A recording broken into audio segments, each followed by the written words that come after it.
નમસ્કાર વિદ્યાર્થી મિત્રો, સ્વાગત છે યુટ્યુબ ચેનલ મિશન ગવર્મેન્ટ એક્ઝામની અંદર। આજના વિડીયોની અંદર આપણે વાત કરીશું શૈક્ષણિક મનોવિજ્ઞાનને લગતા અત્યંત મહત્વના પ્રશ્નો અને તેમના જવાબો। શરૂ કરીએ આજનો વિડીયો। પ્રથમ પ્રશ્ન, મનોવિજ્ઞાન એ માનવીના વર્તનનું વિજ્ઞાન છે, આ વ્યાખ્યા કોણે આપી છે?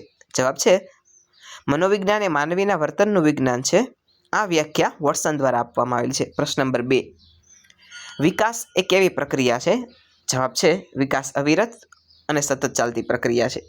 પ્રશ્ન નંબર 3, વૃદ્ધિ એ કેવો ફેરફાર છે? જવાબ છે વૃદ્ધિ એ પરિમાણાત્મક ફેરફાર છે।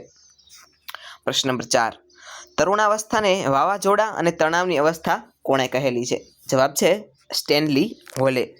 પ્રશ્ન નંબર 5, પ્રયત્ન અને ભૂલ દ્વારા શિક્ષણનો સિદ્ધાંત કોણે આપ્યો છે? તો જવાબ છે થોર્નડાઈક।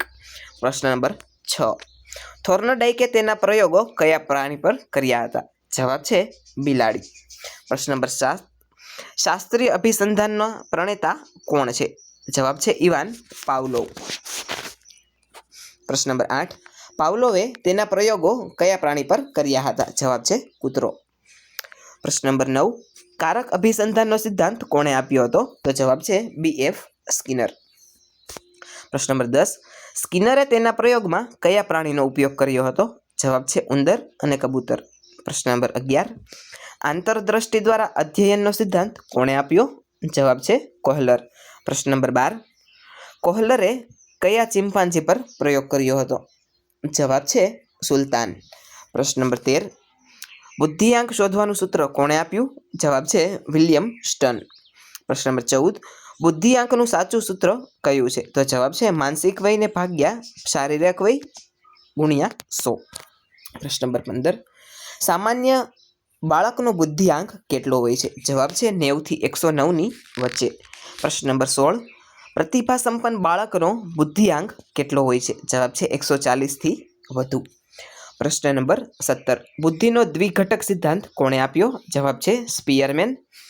પ્રશ્ન નંબર 18, બહુવિધ બુદ્ધિનો સિદ્ધાંત કોણે આપ્યો? જવાબ છે હોવર્ડ ગાર્ડનર।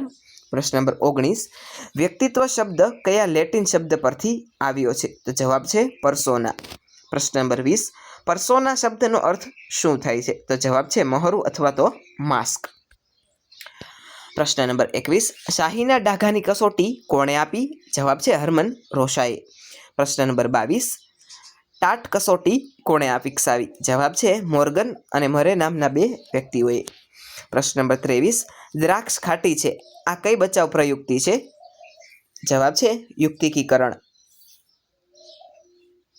પ્રશ્ન નંબર 24, પરીક્ષામાં નાપાસ થનાર વિદ્યાર્થી પેન બરાબર ચાલતી ન હતી એમ કહે તો તે શું છે? જવાબ છે યુક્તિકીકરણ। પ્રશ્ન નંબર 25, ગુસ્સો આવતા ટેબલ પર હાથ પછાડવો એ કઈ બચાવ પ્રયુક્તિ છે? જવાબ છે સ્થાનાંતર। પ્રશ્ન નંબર 26, પોતાનો વાંક બીજા પર ઢોળવો એ કઈ પ્રયુક્તિ છે? જવાબ છે પ્રક્ષેપણ।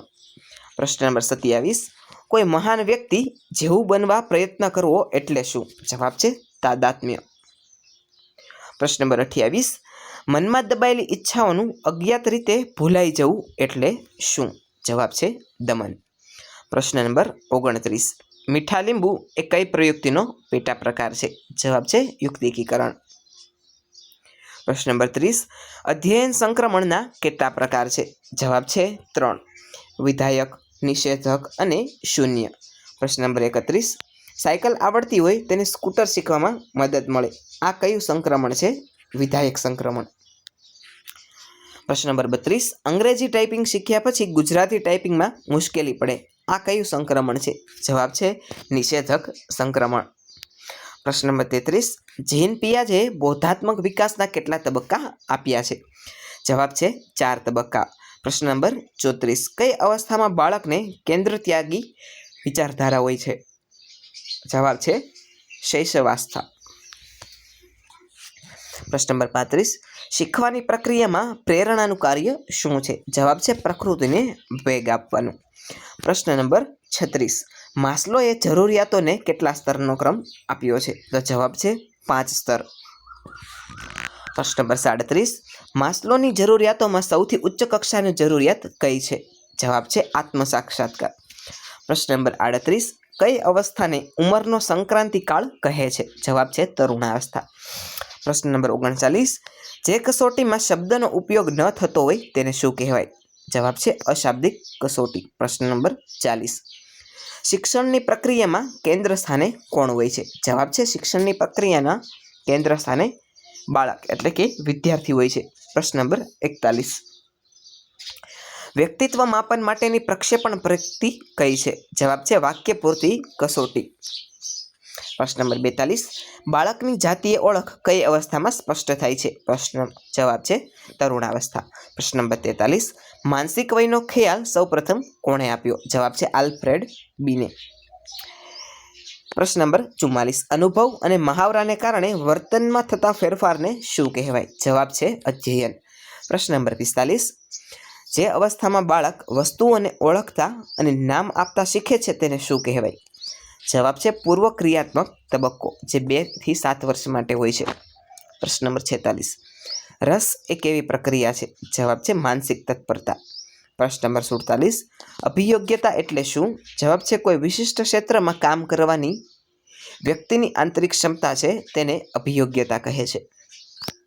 પ્રશ્ન નંબર 48, ગાર્ડનરની બુદ્ધિમાં સંગીતલક્ષી બુદ્ધિનો સમાવેશ થાય છે. આ વિધાન સાચું છે કે નહીં? જવાબ છે હા. પ્રશ્ન નંબર 49, કઈ ઉંમરે બાળકમાં તાર્કિક ચિંતન શરૂ થાય છે? જવાબ છે આશરે 7 થી 11 વર્ષ માટે મૂર્ત ક્રિયાત્મક તબક્કા દરમિયાન તાર્કિક ચિંતન બાળકની અંદર શરૂ થાય છે. પ્રશ્ન નંબર 50, સ્મૃતિના કેટલા તબક્કાઓ છે? જવાબ છે સ્મૃતિના 3 તબક્કાઓ છે.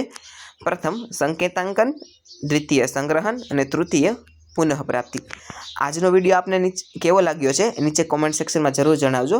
આવા નવા વિડીયો સાથે આવતીકાલે ફરીથી મળીશું. Thanks for watching.